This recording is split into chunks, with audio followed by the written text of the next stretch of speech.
என் அன்பு தெய்வம். எழுத்து பிட்டாலிங் ஜெயா, கே ஷர்மிளா தேவி. நான் என் அன்பு தெய்வத்தின் கருவறையினுள் உருவானதே ஒரு பெரிய கதை என்றும், பலருக்கு அதன் முழு கதையும் தெரியாதென்றும் பலர் என்னிடம் சொல்லியிருக்கின்றார்கள். தவமிருந்து என்னை பெற்றவர்கள் என்பதுடன் பல இன்னல்கள், தடைகள் என யாவற்றையும் தாண்டித்தான் என்னை ஆளாக்கினார்கள். அப்பா அம்மா விரும்பியபடியே நான் பெண்ணாக பிறந்தது அவர்களைப் போல் தாத்தா, பாட்டி, சித்திகள், அத்தைகள் என எல்லோருக்கும் மட்டற்ற மகிழ்ச்சி. அதுவும் செந்நிற மேனியுடனும் சுருள் சுருளான கேசத்துடனும் பிறந்தது இரட்டிப்பு மகிழ்ச்சியை தந்தது அவர்களுக்கு. என்னை தாளாட்டி சீராட்டி கண்ணிமையை காப்பது போல் காத்து தங்களின் மொத்த அன்பையும் கொட்டி வளர்த்தார்கள்.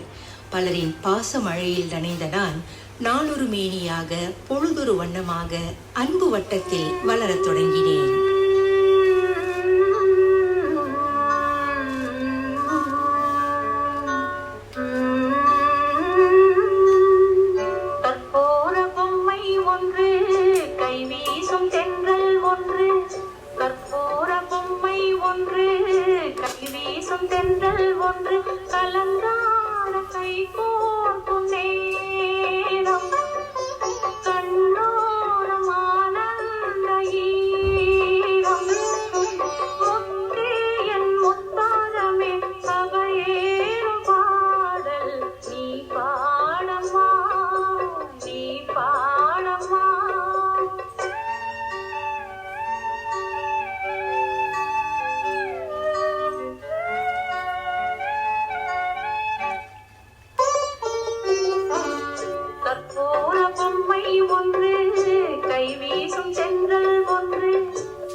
ஒன்று கைவீசும் தென்றல் ஒன்று கற்பூர பொம்மை ஒன்று கைவீசும் தென்றல் ஒன்று கலந்தாட கை கோர்க்கும் நேரம் கண்ணோரும் ஆனந்த ஈரம் முத்தே என் முத்தாரமே சபையேறும் பாடல் நீ பாடம்மா நீ பாடம்மா கற்பூர பொம்மை ஒன்று கைவீசும் தென்றல் ஒன்று. தாயிற் சிறந்ததொரு கோவிலும் இல்லை, தாய்க்கு ஈடு அவளே. உண்மையான கூற்றுகள். இப்பிறவியிலும் மட்டுமல்லாது எல்லா பிறவியிலும் என் அம்மாவுக்கு மகளாகவே பிறக்க வேண்டுமென வேண்டி நின்றேன். ஒவ்வொன்றையும் பார்த்து பார்த்து என்னை வளர்த்தார்கள். அந்த சிறு வயதிலேயே தேவாரம், திருவாசகம், மந்திரங்கள், பஜனை பாடல்கள் என அனைத்துமே கற்றுத் தேர்ந்தேன். ஒழுக்கம், பண்பு, அன்பு, அறிவு நிறைந்தவளாய் இருக்க என்னை செதுக்கியதில் அந்த தாய்க்கு ஈடு அவரே. அப்பாவின் நண்பர்கள் யார் வீட்டுக்கு வந்தாலும் அவர்களை அன்புடனும் மரியாதையுடனும் உபசரிக்க வேண்டும். அவர்களை உறவு சொல்லி அழைப்பது இன்று வரையில் என் வாழ்க்கையில் தொடர்வதற்கு காரணம் என் அம்மாதான். அவரின் அன்பையும் மாண்பையும் எடுத்துச் சொல்ல சொற்களே இல்லை.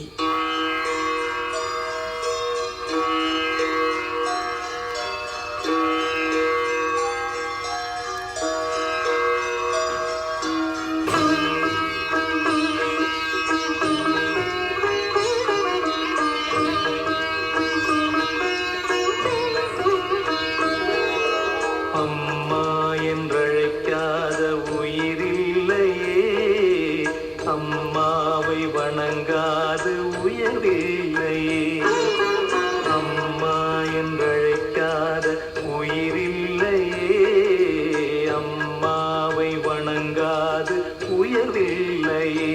நேரில் நின்று பேசும் தெய்வம் பெற்ற தாயன்றி வேறொன்று ஏது.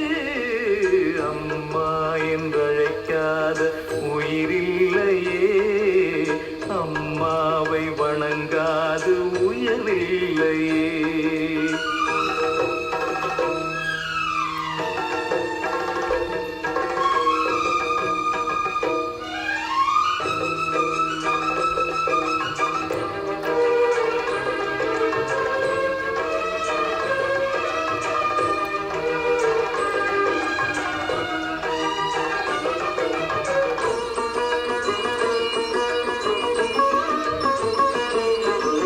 அபிராமி, சிவகாமி, கருமாரி, மகமாயி, திருக்கோயில் தெய்வங்கள் நீதானம்மா.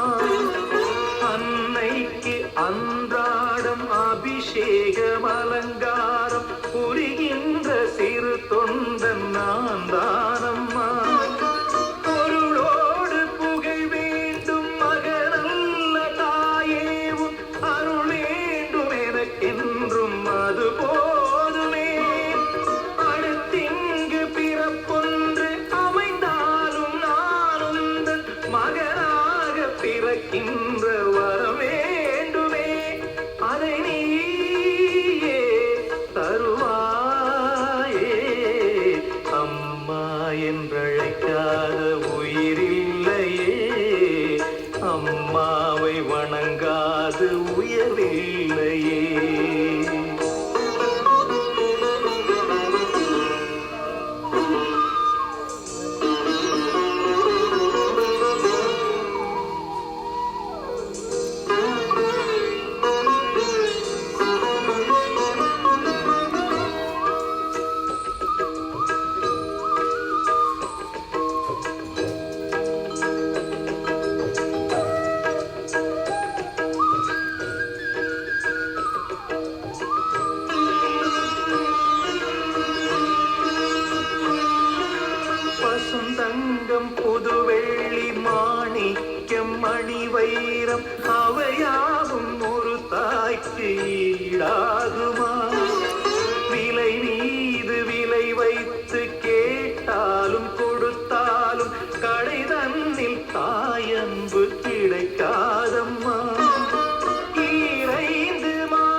அன்றி வேறொன்று ஏது? அம்மா என்றழைக்காத உயிரில்லையே, அம்மாவை வணங்காது உயர்வில்லையே. அம்மா என்றழைக்காத உயிரில்லையே, அம்மாவை வணங்காது உயர்வில்லையே. எனக்கு அடுத்து தங்கையும் தம்பியும் பிறந்தனர். தாய்க்கு தலைப்பிள்ளை என்பதால் என்னவோ என் மீது அம்மாவுக்கு பாசம் அதிகம். எனக்கு பாசத்தை ஊட்டி எப்படியெல்லாம் வளர்த்தார்களோ அப்படியே நான் மூத்த சகோதரியாக இருந்து உடன்பிறப்புகளை கவனிக்க வேண்டும் என்றும் அடிக்கடி சொல்லிக் கொண்டிருப்பார். எங்கள் மூவருக்குள்ளும் எவ்வித வேற்றுமையும் பிரிவினையும் விரிசலும் வரக்கூடாது என்று சொல்லிக் கொடுத்ததும் அந்த அன்பு தெய்வம்தான். இதில் அப்பாவின் பங்கும் குறைந்ததில்லை. தாயிற் சிறந்ததொரு கோவிலும் இல்லை, தந்தை சொல் மிக்க மந்திரமும் இல்லை என்பதற்கு ஒப்ப இருவரின் பராமரிப்பில் நாங்கள் மூவரும் சீரும் சிறப்புடன் வளர்ந்தோம்.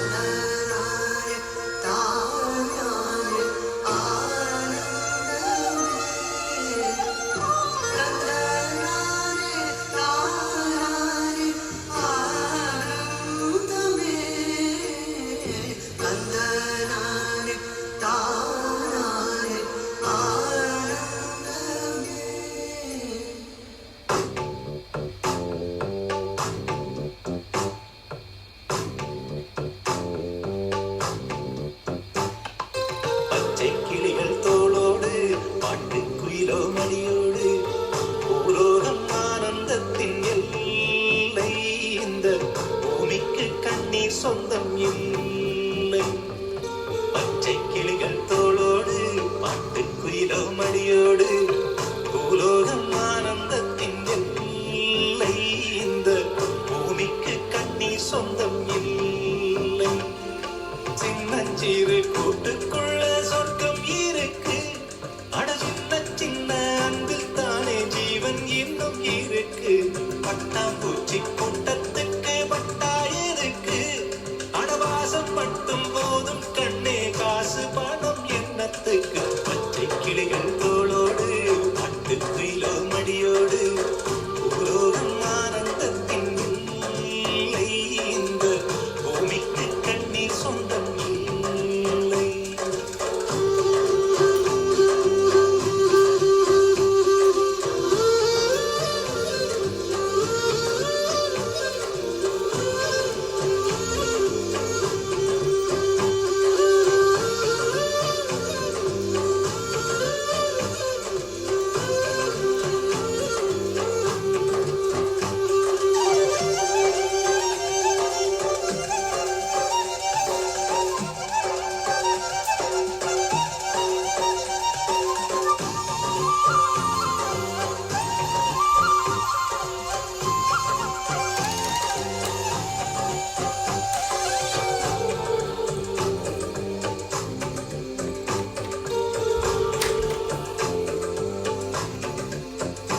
அந்த விண்ணில் ஆனந்தம், இந்த மண்ணில் ஆனந்தம். அடிபூமி பந்தை முட்டி வந்த புல்லில் ஆனந்தம். வெயிலின் சுத்தம் ஆனந்தம், மழையின் சத்தம் ஆனந்தம். அடமழையில் கூட சாயம் போகா வானில் ஆனந்தம். வாழ்வில் நூறானந்தம், வாழே பேரானந்தம். பெண்ணை கரையெழுதும் சுயகரிதம், அதிலன்பே ஆனந்தம் ஆனந்தம். பச்சை கிளிகள் தோளோடு பாட்டுக்குயிலோ மடியோடு பூலோகம் ஆனந்தத்தின் எல்லை. இந்த பூமிக்கு கண்ணீர் சொந்தமில்லை.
வீரர்களா கண்ணீரும் ஆனந்த பச்சை கிளிகள் தோளோடு பாட்டு குயிலோ மடியோடு பூலோகம் ஆனந்தத்தின் எல்லை இந்த பூமிக்கு கண்ணீர் சொந்தம் இல்லை பச்சை கிளிகள் தோளோடு பாட்டு குயிலோ மடியோடு பூலோகம் ஆனந்தத்தின் எல்லை இந்த பூமிக்கு கண்ணீர் சொந்தம் இல்லை சின்னச்சிறு கூட்டுக்குள்ள சொர்க்கம் இருக்கு அட சின்ன அன்பில் தானே ஜீவன் இன்னும் இருக்கு பட்டாம்பூச்சி கூட்டத்துக்கு மட்டாயிருக்கு அடவாசம் மட்டும் போதும் கண்ணே காசு பணம் எண்ணத்துக்கு பச்சை கிளிகள் தோளோடு பாட்டுக்குயோ மடியோடு பூலோகம் ஆனந்தத்தின் இல்லை இந்த பூமிக்கு கண்ணீர் சொந்தம் இல்லை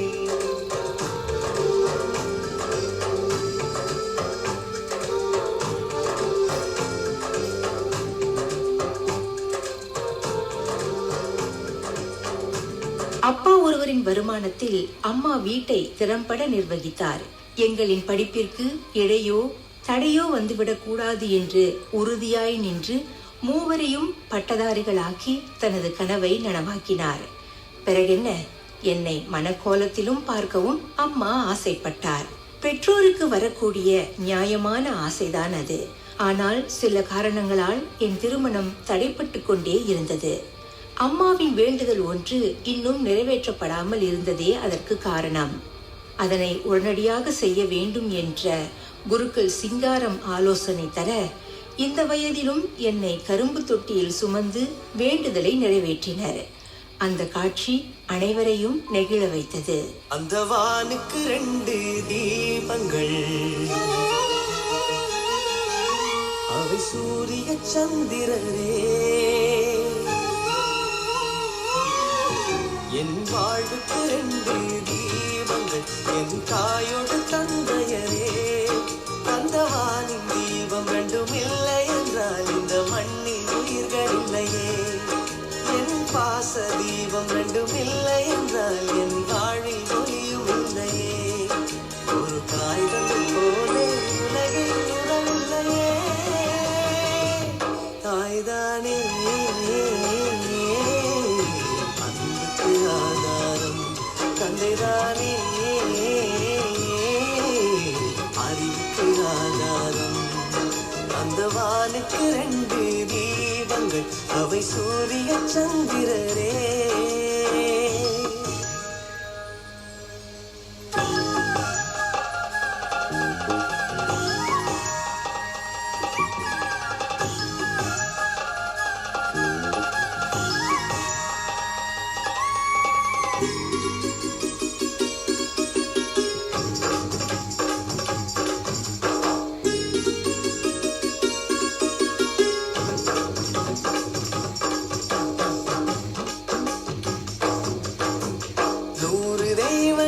ஒன்றாக கூடி தாய்க்கு பூஜைகள் செய்த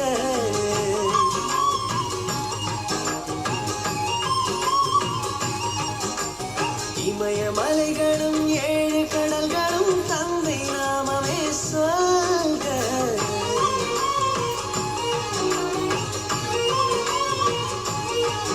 இவர் கோபங்கள் நானும் பார்த்ததில்லை, ஒரு சுடு சொல்லை கூட கேட்டதில்லை. ஒரு ஏழை தாய் போல் உலகில் செல்வமில்லை. தாய்தானே அன்புக்கு ஆதாரம், தந்தைதானே அறிவுக்கு ஆதாரம். அந்த வானுக்கு 2 தீபங்கள், அவை சூரிய சந்திரரே.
அறிவுக்கு ஆதாரம் தந்தைதானே,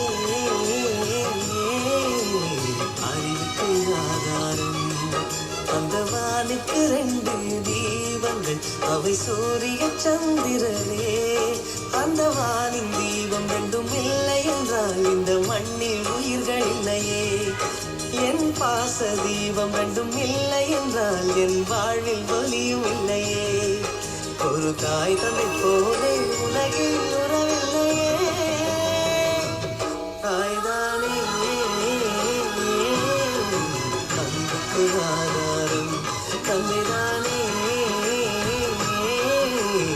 அறிவுக்கு ஆதாரம்.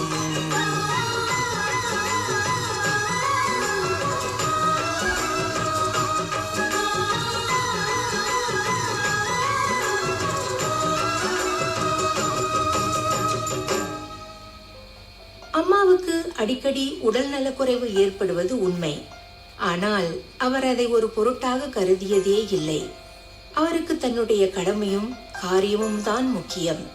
எல்லா வேலைகளையும் இழுத்து போட்டு செய்து முடித்துவிட்டு ஐயோ வலிக்குதே என புலம்புவது அவரது வாடிக்கை. சில மாத்திரைகளை விழுங்குவதுதான் அப்போதைய நிவாரணம் அம்மாவுக்கு. ஆனால் அதுவே பின்னாளில் ஒரு பெரிய வேதனையை தரப்போகிறது என்பது குடும்பத்தில் யாரும் உணராமல் போய்விட்டோம். அம்மாவின் சிறப்பு என்னவென்றால், வீட்டிலும் சரி வெளியிலும் சரி எந்த ஒரு வேண்டுதலாக இருக்கட்டும், வழிபாடாக இருக்கட்டும், எதையும் தவறவிட மாட்டார். எல்லாவற்றையும் செய்து முடித்தால்தான் அவருக்கு தூக்கமே வரும். இல்லையென்றால் ஒரு குறை இருப்பதாக புலம்பிக் கொண்டே இருப்பார். அப்படியெல்லாம் செய்வதால் குடும்ப உறுப்பினர்களுக்கு ஏதாவது வகையில் நன்மை பயக்கும் என்ற நம்பிக்கை அம்மாவுக்கு. மேலும் தன்னையும் அது கவசமாக இருந்து காப்பாற்றும் என எண்ணியதில் அவருக்கு ஏமாற்றமே மிஞ்சியது. அதனால் படைத்தவன் மேல் பழி சுமத்துவதிலோ குறைப்பட்டுக் கொள்வதிலோ நியாயமில்லை. அதையும் கடந்துதான் செல்ல வேண்டும். ஒவ்வொரு பூக்களுமே சொல்கிறதே, வாழ்வென்றால் போராடும் போர்க்களமே.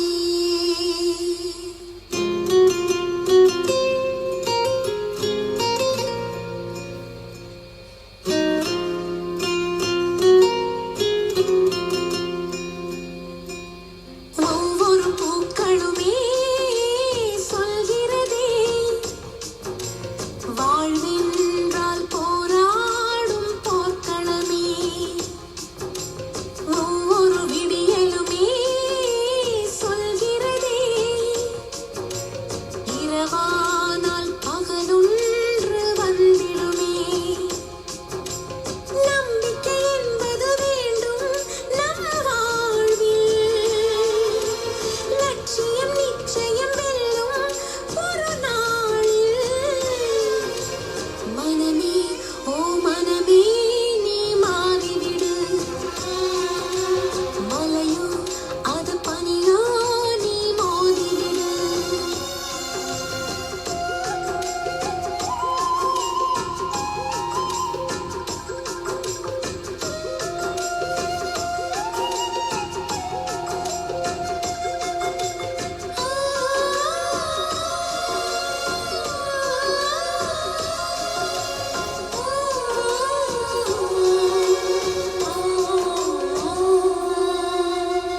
உள்ளம் என்றும் எப்போதும் உடைந்து போகக்கூடாது. என்ன இந்த வாழ்க்கை என்ற எண்ணம் தோன்றக்கூடாது.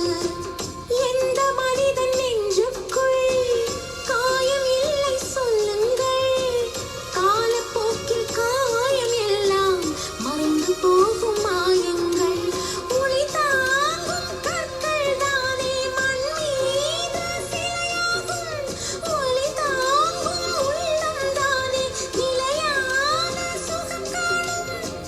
யாருக்கில்லை போராட்டம், கண்ணில் என்ன நீரோட்டம். ஒரு கனவு கண்டால் அதை தினம் முயன்றால் ஒரு நாளில் நிஜமாகும். மனமே ஓ மனமே நீ மாறிவிடு, மலையோ அது பனியோ நீ மோதிவிடு. ஒவ்வொரு பூக்களுமே சொல்கிறதே,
மனதாலும் ஏன் கனவினிலும் கூட யாருக்கும் தீங்கு நினைத்தது கிடையாது.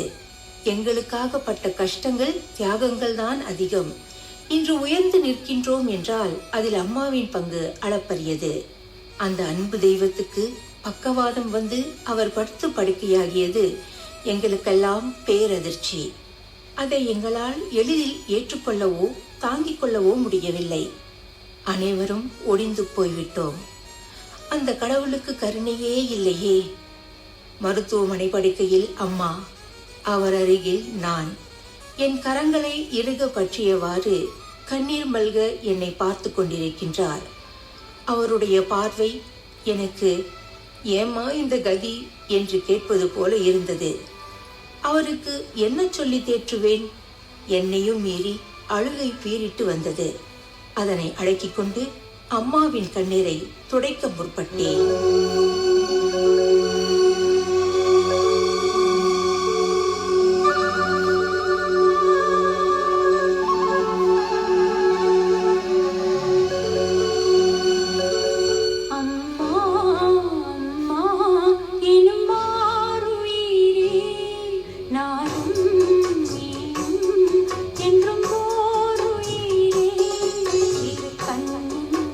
மணியே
பக்கவாதம் பலவிதம்.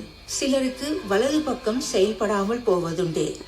அப்படி இருந்தால் மனதுக்கு சின்னதாக ஓர் ஆறுதல் கிடைக்கும். ஆனால் அம்மாவின் நிலைமையோ வேறு, யாரும் எதிர்பார்க்காதது. அது கலக்கத்தையும் வேதனையையும் தந்தது. அம்மாவை பரிசோதித்த மருத்துவர் அவருக்கு மூளையில் கசிவு இருப்பதால் அறுவை சிகிச்சை செய்தாக வேண்டும் என்றார். அதுவும் உடனடியாக என்றதால் கனத்த இதயத்துடன் அறுவை சிகிச்சைக்கு சம்மதித்தோம். ஏறக்குறைய 5 மணி நேரத்திற்கு பிறகு அறுவை சிகிச்சை முடிந்து மீண்டும் அவசர சிகிச்சை பிரிவில் அம்மா இருந்த கோலத்தை பார்த்து துக்கம் தாழாமலும் கதறி அழ முடியாமலும் கற்சிலையாக நின்றுவிட்டோம். நான் மதித்து போற்றும் அன்பு தெய்வமான அம்மா இன்னமும் படுத்த படுக்கையாக மருத்துவமனையில் இருக்கின்றார். தெய்வ நம்பிக்கையும் நற்பண்பும் நல்ல மனமும் கொண்ட அம்மாவை ஏன் இறைவன் இப்படி சோதிக்க வேண்டும்? இனி எத்தனை காலத்துக்கு இந்த நிலை தொடரும் என என் மனதுக்குள் பல கேள்விகள்.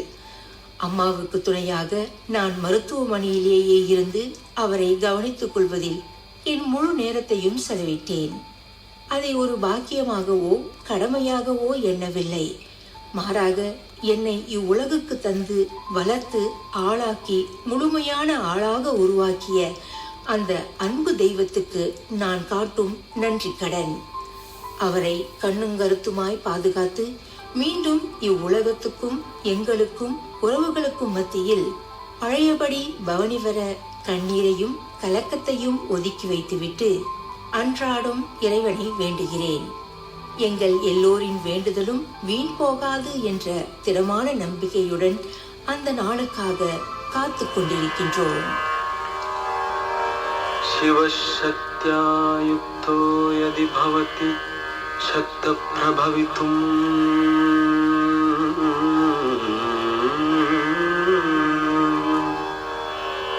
न चेदेवं देवो न खलु कुशलः स्पन्दितुमपि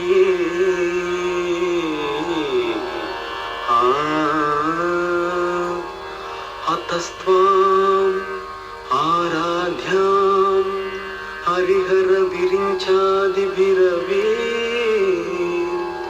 प्रणन्तुं स्तोतुं वा कथमकृत पुण्यः प्रभवति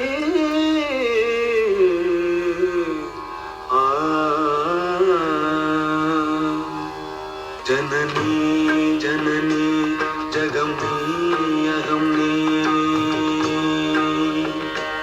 जननी जननी जगमनी अगमनी जगत्कारणिनी परिपूरणिनी जगत्कारणिनी परिपूरणिनी जगत्कारणिनी परिपूरणिनी जननी जननी जगमनी अगमनी जननी जननी जननी जननी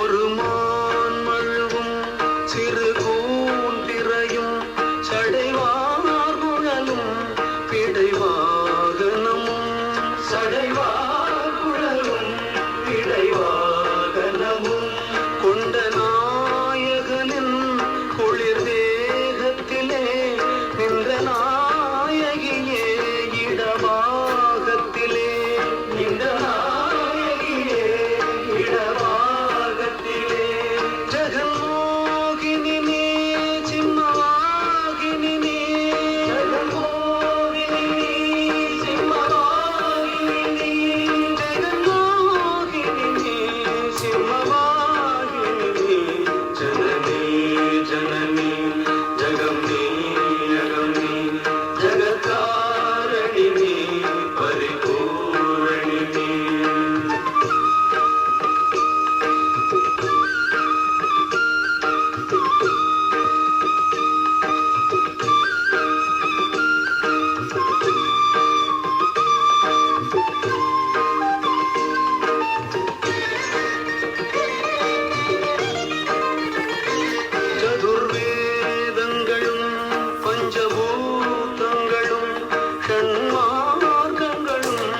சப்ததீர்த்தங்களும் ஷண்மாதங்களும் சப்ததீர்த்தங்களும் அஷ்டயோகங்களும் நவயாகங்களும் தொழும் பூங்கழலே மலை மாமகளே தொழும் பூங்கழலே மலை மாமகளே கலை மாமகளே கலை மாமகளே கலை மாமகளே கலை மாமகளே கலை மாமகளே கலை மாமகளே ஜனனி ஜனனி ஜகமே அகமே ஜகத்காரணினி பரிபூரணினி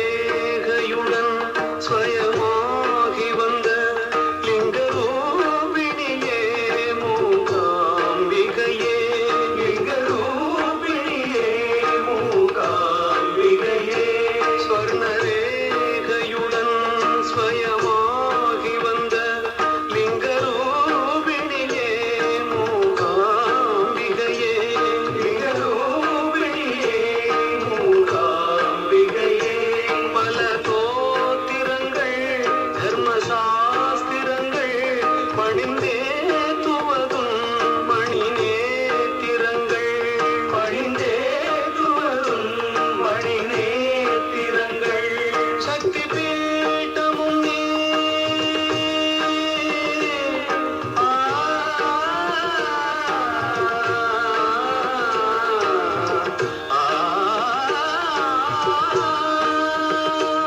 சக்தி பீఠமும் நீ சர்வமோட்சமும் நீ சக்தி பீఠமும் நீ சர்வமோட்சமும் நீ சக்தி பீఠமும் நீ சர்வமோட்சமும் நீ சக்தி பீఠமும் நீ சர்வமோட்சமும் நீ சக்தி பீఠமும் நீ சர்வமோட்சமும் நீ ஜனனி ஜனனி ஜகமே அகமே ஜகத்காரணினி பரிபூரணினி ஜகத்காரணினி பரிபூரணினி ஜனனி ஜனனி ஜகமே அகமே ஜனனி ஜனனி ஜனனி ஜனனி ஜனனி ஜனனி ஜகமே அகமே ஜனனி ஜனனி ஜகமே அகமே இதுவரை பச்சாலிங் ஜெயா கே ஷர்மிளா தேவி எழுதிய